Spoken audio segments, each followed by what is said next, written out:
2 Samuel chapter 17.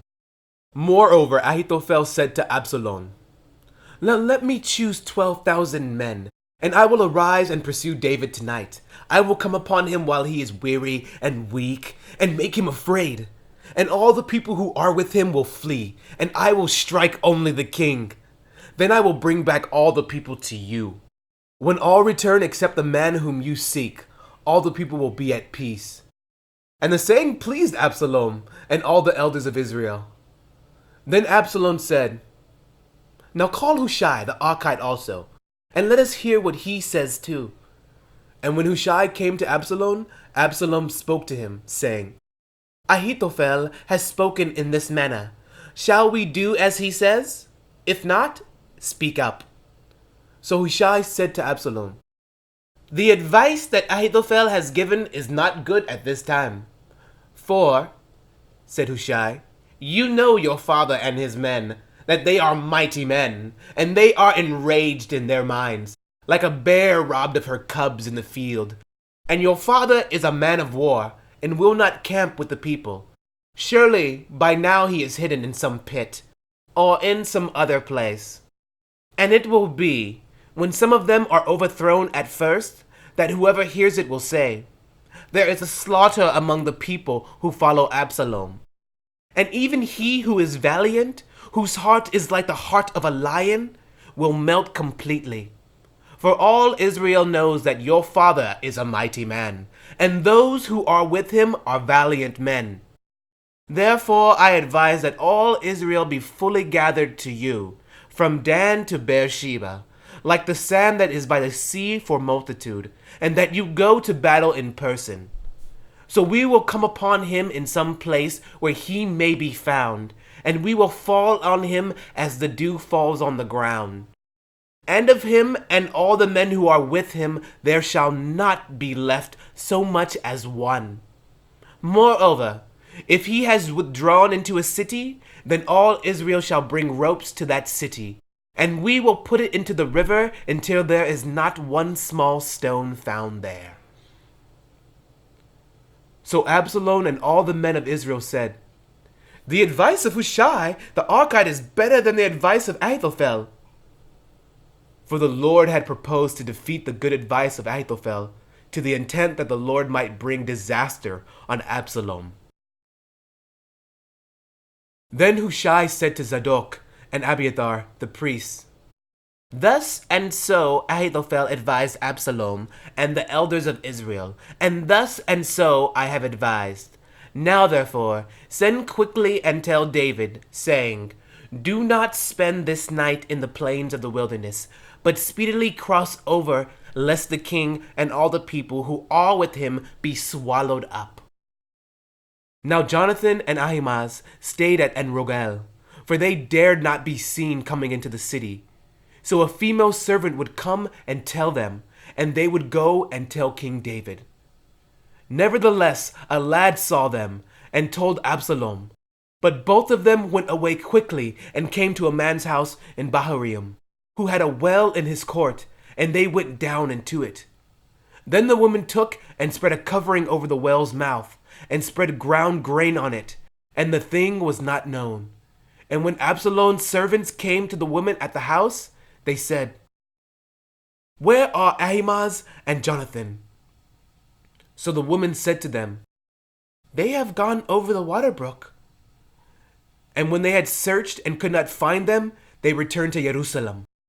Now it came to pass, after they had departed, that they came up out of the well and went and told King David, and said to David, Arise and cross over the water quickly, for thus has Ahithophel advised against you.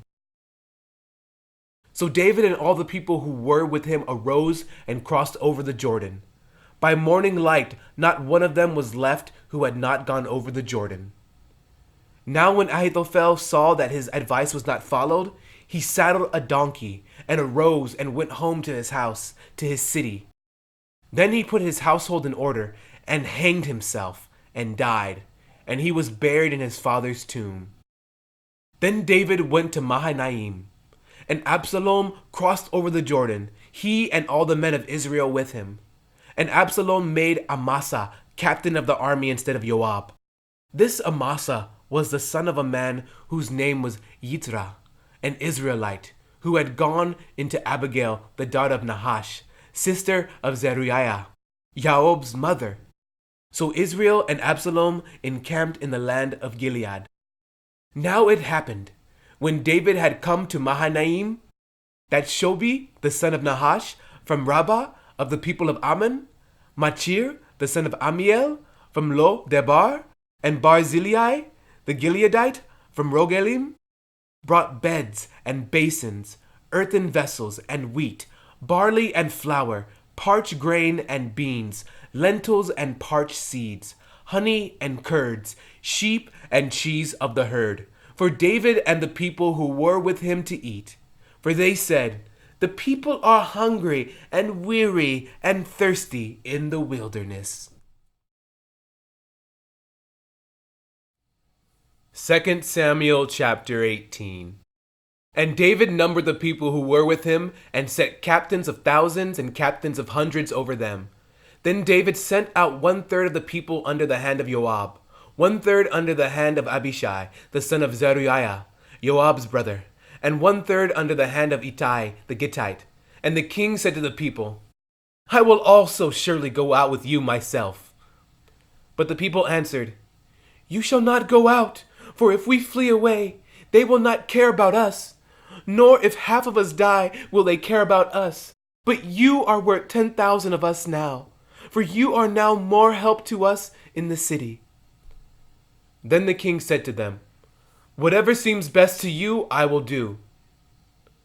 So the king stood beside the gate, and all the people went out by hundreds and by thousands.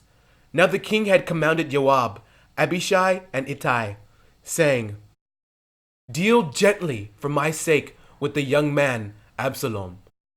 And all the people heard when the king gave all the captains orders concerning Absalom. So the people went out into the field of battle against Israel, and the battle was in the woods of Ephraim. The people of Israel were overthrown there before the servants of David, and a great slaughter of 20,000 took place there that day. For the battle there was scattered over the face of the whole countryside, and the woods devoured more people that day than the sword devoured. Then Absalom met the servants of David. Absalom rode on a mule. The mule went under the thick boughs of a great terebinth tree, and his head caught in the terebinth. So he was left hanging between heaven and earth. And the mule which was under him went on. Now a certain man saw it and told Joab, and said, "I just saw Absalom hanging in a terebinth tree."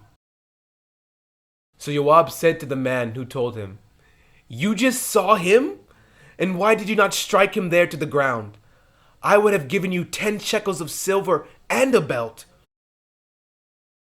But the man said to Joab, "Though I were to receive 1,000 shekels of silver in my hand, I would not raise my hand against the king's son. For in our hearing the king commanded you and Abishai and Ittai, saying, 'Beware lest anyone touch the young man Absalom.' Otherwise I would have dealt falsely against my own life. For there is nothing hidden from the king, and you yourself would have set yourself against me." Then Joab said, "I cannot linger with you." And he took 3 spears in his hand and thrust them through Absalom's heart, while he was still alive in the midst of the terebinth tree. And 10 young men who bore Joab's armor surrounded Absalom, and struck and killed him. So Joab blew the trumpet, and the people returned from pursuing Israel. Joab held back the people, and they took Absalom and cast him into a large pit in the woods, and laid a very large heap of stones over him. Then all Israel fled, everyone to his tent. Now Absalom in his lifetime had taken and set up a pillar for himself, which is in the king's valley. For he said, "I have no son to keep my name in remembrance." He called the pillar after his own name, and to this day it is called Absalom's monument. Then Ahimaaz, the son of Zadok, said, Let me run now and take the news to the king, how the Lord has avenged him of his enemies. And Joab said to him, You shall not take the news this day, for you shall take the news another day. But today you shall take no news, because the king's son is dead. Then Joab said to the Cushite, Go, tell the king what you have seen. So the Cushite bowed himself to Joab and ran. Then Ahimaaz, the son of Zadok, said again to Joab, But whatever happens, please let me also run after the Cushite.